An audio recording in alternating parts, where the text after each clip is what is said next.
ডাল বিতরণ হয়ে গেল, প্রজনন মানে শুরু হয়ে গেল। তো এই প্রকল্পটা গত বছরই শুরু হয়েছিল। এনিওয়ে আমি আজকে উপস্থিত আছেন এখানে এই সভার সভাপতি মেলাঘর এমএমসি চেয়ারপারসন মহোদয় এবং কাতালিয়া ব্লক পঞ্চায়েত সমিতির চেয়ারপারসন এসএফ আছে, এই আমার এবং আপনারা মৎস্যজীবী ভাই প্রীতি শুভেচ্ছা ভালোবাসা আবার রাখছি। অ্যাকচুয়ালি আমাদের একটা বোঝার মধ্যে একটা পরিষ্কার থাকা উচিত। মৎস্যচাষী এবং মৎস্যজীবী একটা ডেফিনেশন।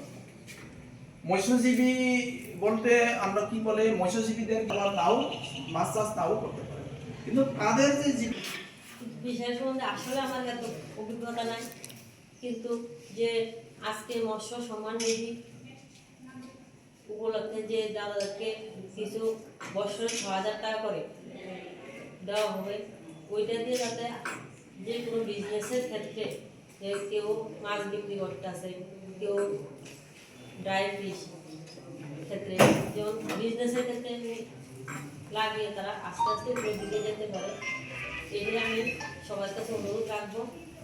আর ফিশারি সম্বন্ধে আসলে আমার এত অভিজ্ঞতা নেই, আস্তে আস্তে বুঝবো।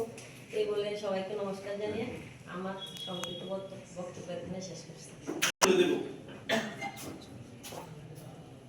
আর আপনারা স্যার বলেছেন যে আপনারা যে আপনাদের যে অ্যাকাউন্ট বা ডকুমেন্টস জমা দিয়েছেন আমাদের কর্মীদের কাছে, আজকে মেলাঘর পৌর পরিষদের হল করে যে আলোচনা হইল মৎস্য সহায়ক যোজনা ভাই এখানে আমাদের মাঝে উপস্থিত আছেন আমাদের কাকরিয়া আরডি ব্লকের চেয়ারপারসন শ্রীমতী মিঠুরানী দাস মহোদয়া, উপস্থিত আছেন আমাদের ডেপুটি ডাইরেক্টর, উপস্থিত আছেন আমাদের ফিশারি সুপারিনটেন্ডেন্ট, উপস্থিত আছেন আমাদের দপ্তরের আধিকারিকগণ এবং সাথে উপস্থিত আমাদের মৎস্যজীবী চাষিদের ভাই বোনেরা, সবাইকে মেলাঘর পৌর পরিষদের পক্ষ থেকে ও আমার ব্যক্তিগত পক্ষ থেকে জানাই আন্তরিক অভিনন্দন।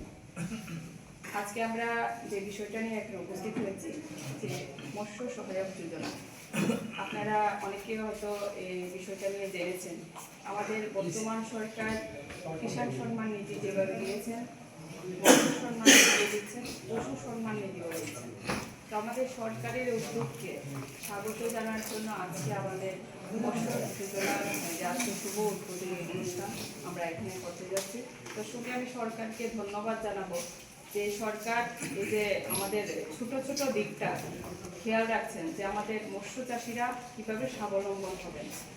আমরা কেউ এখানে না জানান নেই যে আমাদের বিগত দিন একটা বন্যার প্রভাবে আমরা সারা ত্রিপুরার সঙ্গে আমরা সুনামুড়া সাব ডিভিশনের মৎস্যজীবী ভাইয়েরাও এটার মধ্যে আক্রান্ত হয়েছেন।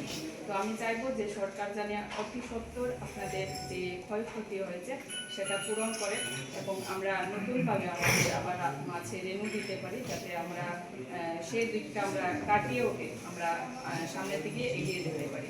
বাস এটুকুই আমি সরকারের কাছে আবেদন রাখবো। আজকে বিশেষ আর কিছু বলছি না, সবাই আপনাদেরকে অনুরোধ করতেছি সামনে আসার জন্য।